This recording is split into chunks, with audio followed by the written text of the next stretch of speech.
Welcome back to TCG Psychology. We've got another gameplay video for you today, and we're very fortunate to get our hands on the new starter decks to show them off as we go through. So Brittany, which deck are you playing? I'll be playing the Woody and Buzz Lightyear deck. So it comes in this. So it has some cards. These are a lot of the new cards. So we have Bullseye in there in my starting hand. There's some Woody cards and there's some Buzz Lightyear cards that will come out along with a few other cards that have been put into the deck.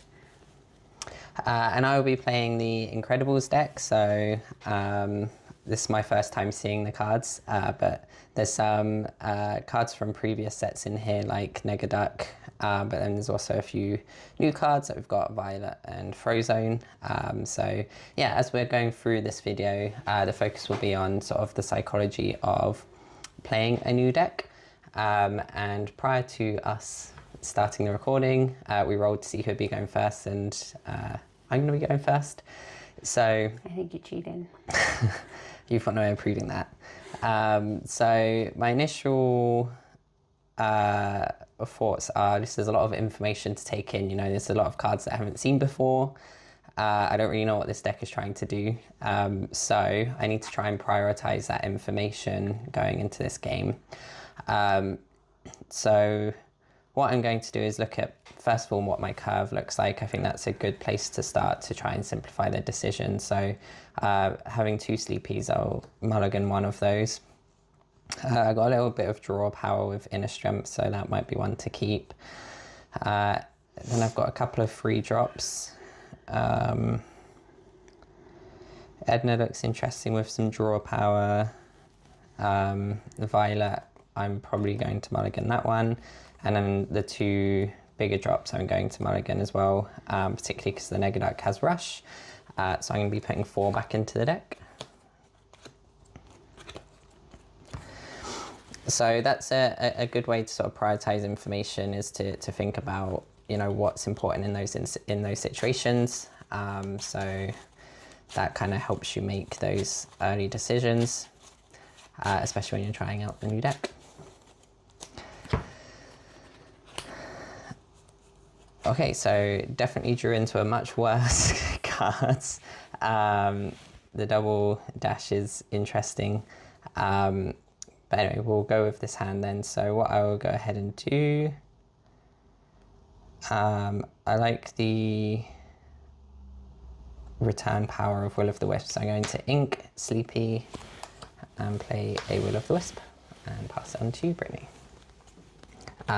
So when its character is banished in a challenge, you may return this character to your hand. It's like that hey. You love those kind of cards that bounce back to your hand when they get banished. Drives me nuts. Okay, I'm going to go ahead and draw. Okay, I'm thinking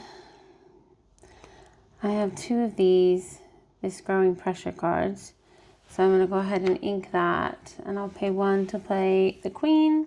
While an opposing damage character is in play, this character gets +2 attack, and I'll pass. Okay. So as I'm sort of going through my turn here, this is true for whether it's, you know, you're playing brand new deck, etc., or you're playing in a tournament. But if you're ever unsure of what a card does, then it can be at times quite intimidating if you're not playing with friends to sort of ask what a card does. But it's important that you have full understanding of what's going on the board to be able to make decisions. So don't be afraid to just sort of check and see what a card does if you're not sure. Okay, I think what I'm going to do is I'm going to play Inner Strength to give Will of the Wisp +1 this turn to let me draw a card. And that does not help my curve at all. So I feel like I'm already going to be falling behind here. Okay, I'm going to ink Sleepy Hollow, and then I'm just going to quest for 1 and pass my turn.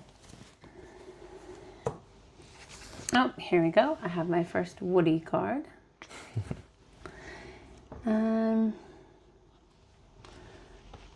There's a lot of draw power in this deck, but I'm not entirely sure how I want to use it.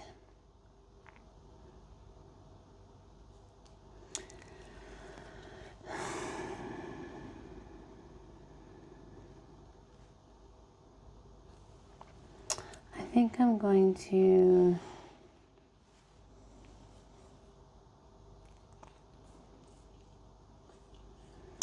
can't decide.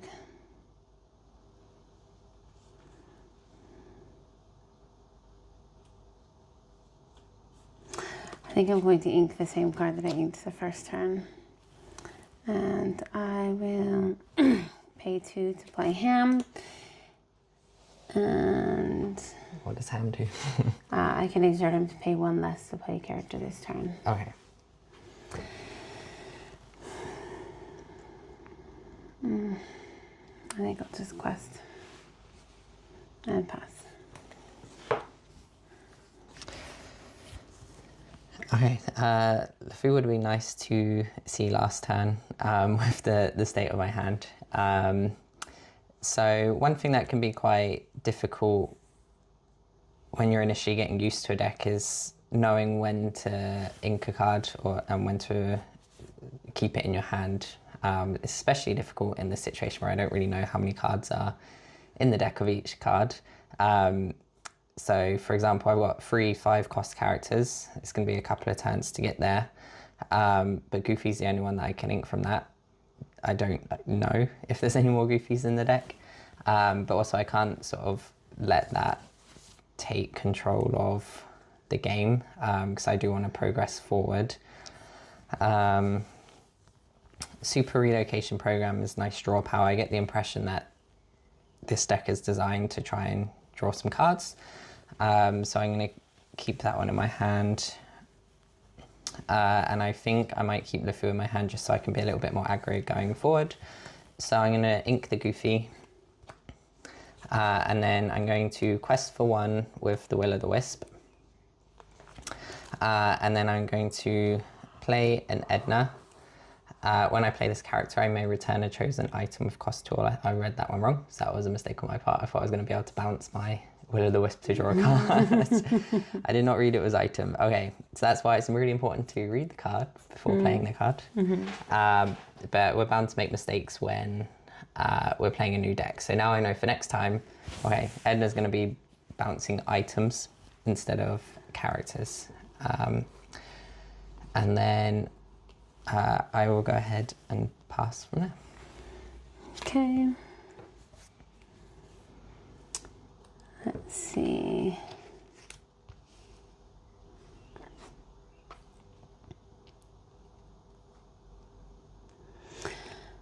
I don't really want to, but I think I'm going to ink Woody.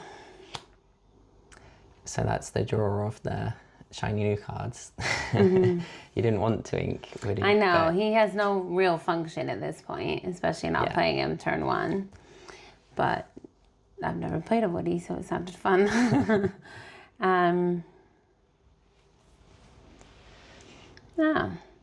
However, it would have worked for the card that I have in my hand if I'd read it, but that's okay. I will pay 3 to play Hamish, Herbert, and Hubert and Harris, who are evasive. And I will use Ham to play Julieta for free. When she quests, you may remove up to 1 damage from a character or location. And I will... It's really annoying that that's like a 3. Yeah, it's quite a good stat line for a 1 drop that bounces back to your hand. I'll put 2 into it. Okay. And the reason I decided to do that was it says that I will get +2 attack if there's a damaged character. Oh boy. Okay. I'll start my turn. Ready everything up.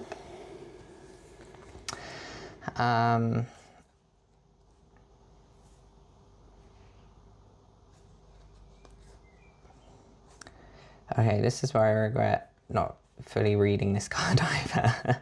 So this one says if I return a hero character to my hand, I can draw 2 cards.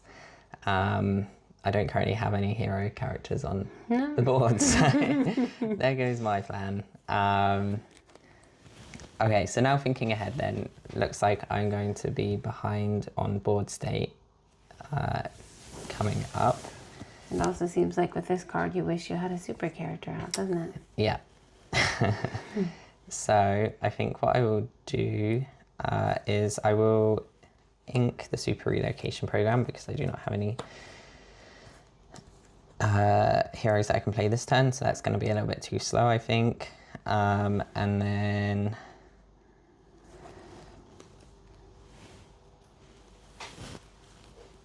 I will quest for free. And then I think I'm going to play LeFou to ready up Edna so that I can keep Edna on the board for the next turn. And then I've unfortunately got nothing else in my hand that I can use for now, so I'm going to have to pass. Let's see. Oh, I have quite a board state. It kind of snuck up on me. I'm going to ink Bullseye.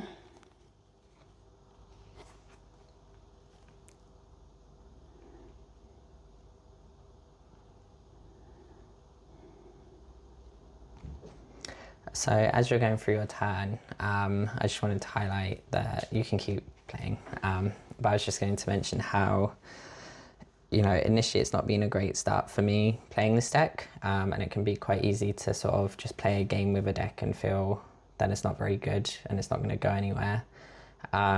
So that's why it's really important to remember that this is a learning opportunity, and sort of change that mindset to be more like, okay, this is where the deck's starting, this is what it is so far. How am I going to move this forward to improve it? So you want to identify areas of improvement for the deck, but also start identifying maybe some play lines or some combos that you didn't necessarily think about before, and not just write a deck off after the first time of playing it, basically. So I decided to pay 4 to play Strange Things. Up to 2 chosen characters can't quest until the start of your next turn. Draw a card. I'm going to say this one and this one cannot quest. Okay. And I draw my card. Actually, hold on.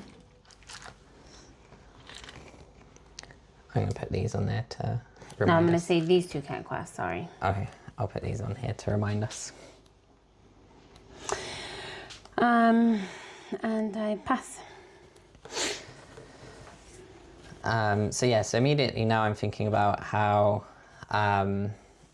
when I made my initial choices on what to ink and what to mulligan, etc., I hadn't really spent the time to read the cards. So it's really, really important to think about how you can read the cards so that you don't make those kinds of mistakes. But also now that I know, like, this is an opportunity for me to figure out the deck and learn from it as I go. It is extra challenging, though, to try and figure out your own deck and the opponent's deck all at the same time as actually playing a game, though, isn't it?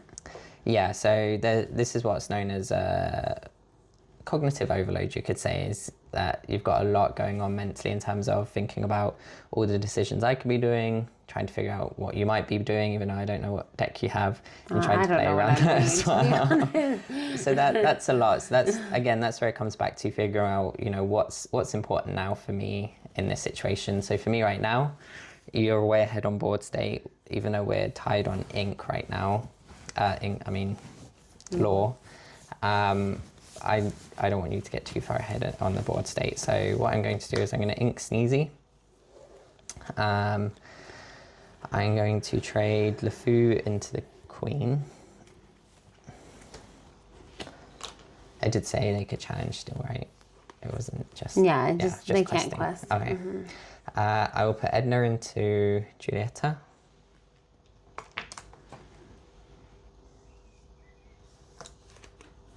Take that off now, don't need that reminder.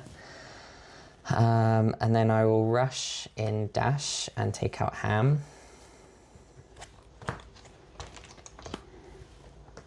And then I will quest for 1 and pass. So I'm wishing that I had changed it and made it so this one couldn't quest. So you mean you second guessed your original decision? Yes, although I still feel like you would have attacked with the foo. because I had too many cards and you didn't like how many cards you had. But I also was trying to draw you out and get you to get rid of some of your characters. So yeah, so that's another interesting point to talk about as well when you're playing. When you get to a certain point of familiarity with a game, you're able to match patterns even if you don't necessarily consciously are thinking about it. So sometimes when you feel like, oh, I should have listened to my gut instinct, actually your gut instinct is you're consciously processing that based on what you've seen before in TCGs.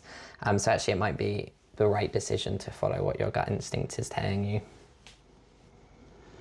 I want to take out Edna.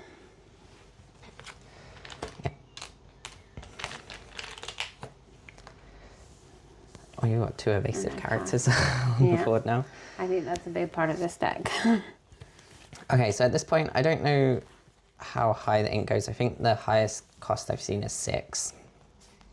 Now, I'm quite happy to stay with 5 for the moment, just because I don't really know what I'm working up towards, and I don't see any reason to go past that at the moment. So again, that's just helping me gradually narrowing down my decisions. What I think I might do is get this Eleanor down on the board. I don't know what film that's from. Do you know what film that's from?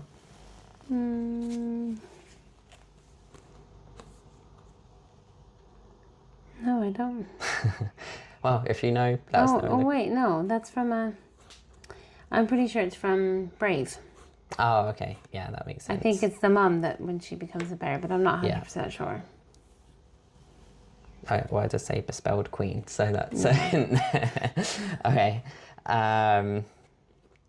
Yeah, and it says she had a lot to learn about being a bear, but protecting her family came naturally. So yeah, that makes sense. And I think those are the 3 little boys, the brothers. These guys in bear form. Yes. Okay. Now I'm making that connection. Okay. I've only seen that movie once, so I'm just gonna go ahead and quest for 2. I'm okay here if Brittany challenges into my characters, because what I won't tell her is that I don't have any evasive in my hand. So. I mean, I already knew that because I figured they'd be on the board if you did.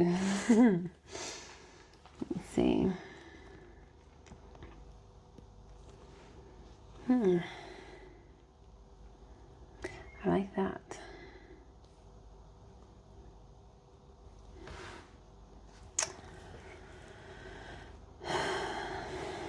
I'm going to pay 4 to play Strange Things to say these 2 cannot quest next turn. Oh, again?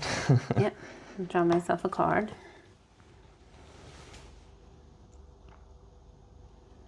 I really should have kept that Woody.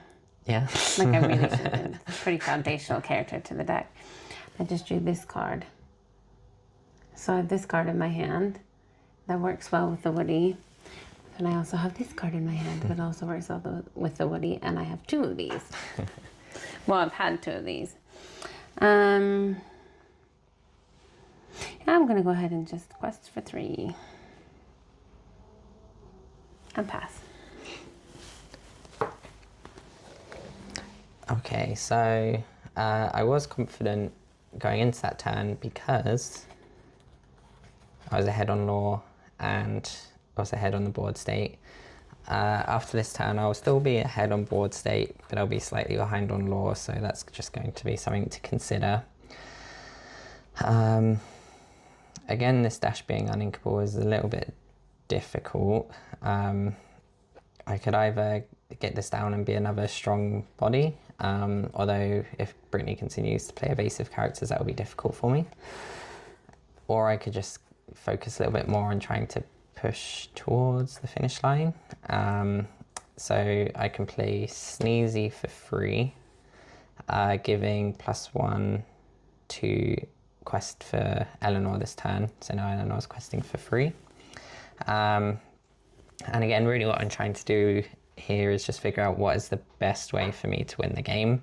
And I think looking at the current board state, that just helps me push a little bit closer to the finish line, because I can get up to 11 this turn and then quest for 5 next turn. And I'm, like I mentioned, I'm still ahead on the board state. So that's ultimately how I came to that decision. With this card, could I have said she couldn't quest, even though she was still drawing? Yeah. Oh, I misunderstood that. I will know for next time. I would have said that she couldn't quest, realizing that she can quest for extra. It's my turn. Yeah. Oh, here we go. And typically when we're in practice mode, I would allow for takebacks, but because it's against you, Brittany, I just want to make sure I win. So that's how you play against me, because couldn't care less. No, just kidding. I'm kidding. Wow. Let's see.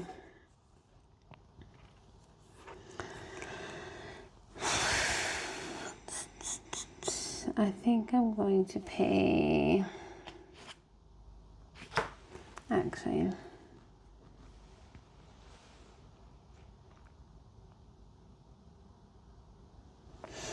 I'm going to pay 2 to play Buzz. Pay 3 to play Bo Peep.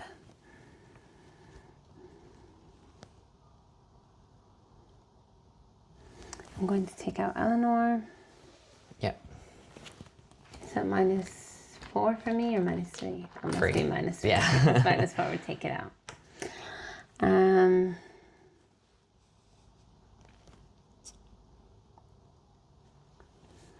I'll quest for 1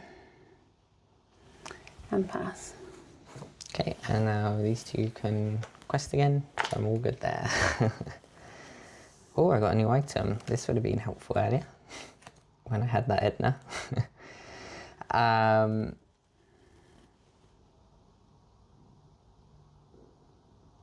Okay, I think I'm going to go ahead and do it because I can play it. I have a hero character in play, so I can gain a lore. So that's nice to just get a little bit extra. And I still have the ink to play this Daisy Duck. And then I think I'm just going to keep the pressure on, knowing that I have a rush character in my hand. Giving you some free information there, Brittany. And Dash already is a strong attacker here. So I can keep the pressure on by questing and force Brittany to make a decision on how she's going to approach her next turn. And pass over to you. My goodness. Too many of those. I'm going to pay 2 to play Safety Rope, which allows me to put a character card from my discard to the top of the pile.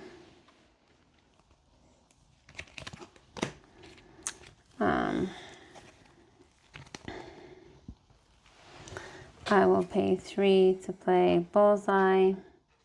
Running out of room.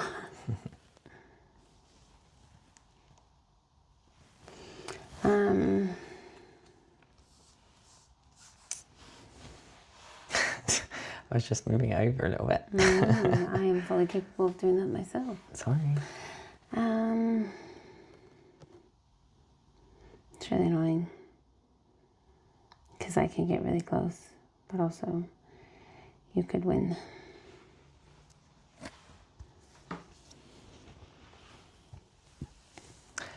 So here again, you need to think about, you know, what's important for me in order to win. So if you look at where you're at in terms of lore, where I'm at in terms of lore, what characters I have. Again, we don't really know the deck, so I don't know what I could potentially draw that can get me an extra lore next turn.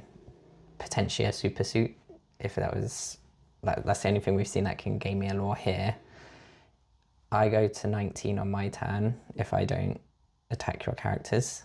If you quest with everything that's ready right now, you'll go to 15 plus 3 lore with your evasive characters for the turn after my turn, which, you know, I can't get to 20 next turn, plus 1 with Bullseye next turn, so you can potentially get 1 away on your next turn. Now, the difficulty for me is if I leave your characters up, I don't know if you have something to get to 20 lore as well. So then that puts an extra decision on me. So what's your best option to win this game right now? Based off of all of that information, you want to narrow down that information to make that decision. Mm-hmm. Well, I'm going to banish this. Is that the end of your turn? I read it. That's right. That's okay. I'll still.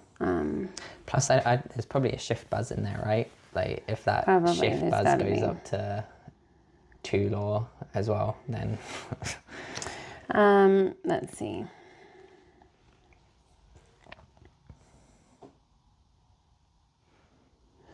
See, the difficulty though is I could take that out easily. But it's just gonna go back to your hand and you'll play it again. However, it will have to dry. yeah. If I take this out, which can get you +1 lore in a turn, That's I would just have to when I use more play than it. one. Oh, okay. Yeah, so that's a when played effect. Okay. So I guess the best option would probably be to use these two to quest. Taking me up to 13. And then I'd probably want to use one of these to take out Will of the Wisp. And quest with one. And I will do the effect and return it to my hand. And then I'm going to ink. I'm going to banish this. Yeah. Draw a card. Can I not play this? No, because it's the end of your turn. So you banished it as the... Okay, well then I won't ink this. Okay. Yeah, and then when it comes to playing in tournaments as well, obviously this is a relaxed, casual environment. But sometimes you can feel like you have to make the safe play in a tournament and not take risks sometimes. When taking risks might actually be the right way to go about it. Are you saying I should have taken a risk? No, I was just bringing it up. Just kidding. If you want more detail on that, one of my recent videos or one of my upcoming videos will be looking at that in more detail as well. So okay, so looking at information available on the board now, you've got 1, 2, 3, 4, 5, 6, 7. You need 6, so I'm going to have to clear some characters this turn. I think the safest way of doing this is to use dash to take out Bo Peep.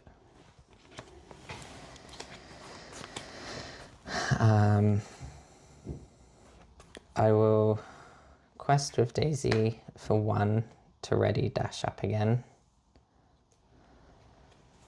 And then I will do 5 to rush my other dash into the buzz to take out the buzz. I will ink Super Relocation Program to play my Will o' the Wisp, and then I will quest for 1 with Sneezy, and then again that puts me into a winning position. So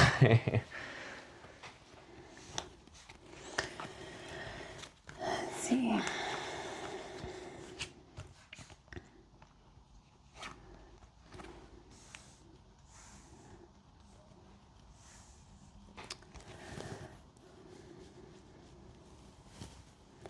I'm going to take out Daisy. yeah.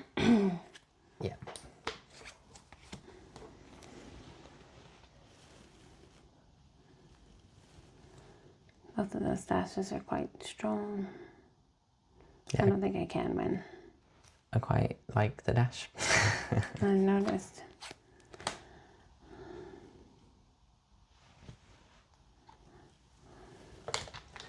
May as well play it out, but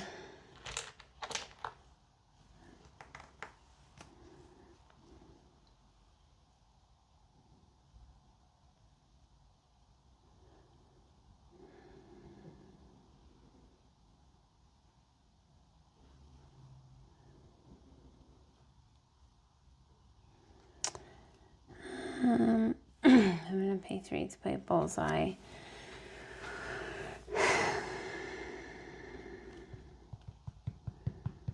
I'm gonna use Todd to take out Dash. Yep. And I still can't quite do it. You win. And my next roll was Mr. Incredible. Okay, so that was the new starter decks for Lorcana.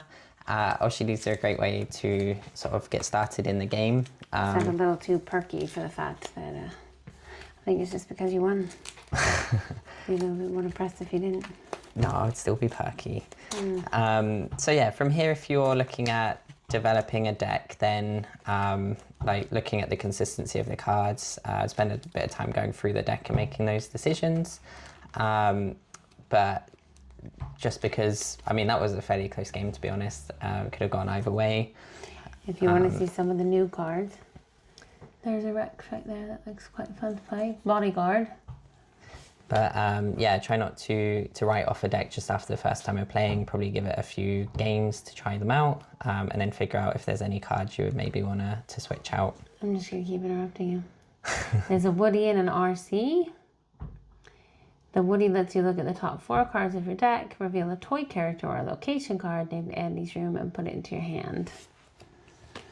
I am curious if there's a... So there's a lower Woody. There's Lenny, but I am curious that you said if there's a Shift Buzz. There's a Donald Duck in here. That's a pretty good one, I guess. That's a higher. I'm noticing a lot of... I think a lot of these are evasive, and a lot of them are lower cost cards. It's mostly the Todd. There's Bo Peep, Buzz Lightyear.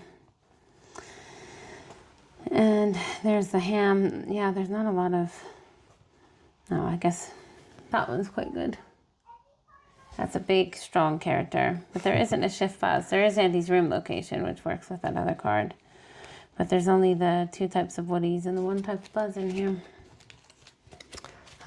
There was a Shift Merida card, though, which might be quite good to have. Yeah. Yeah, if you enjoyed that video, let us know, and we'll keep making content like this. Comment down in the comment section down below what Pixar characters you're excited to see in this new set and what decks you're looking to build. And the next video we make, I'm going to win. And if you have any questions about any of the tips and tricks shared in this video, please do let us know.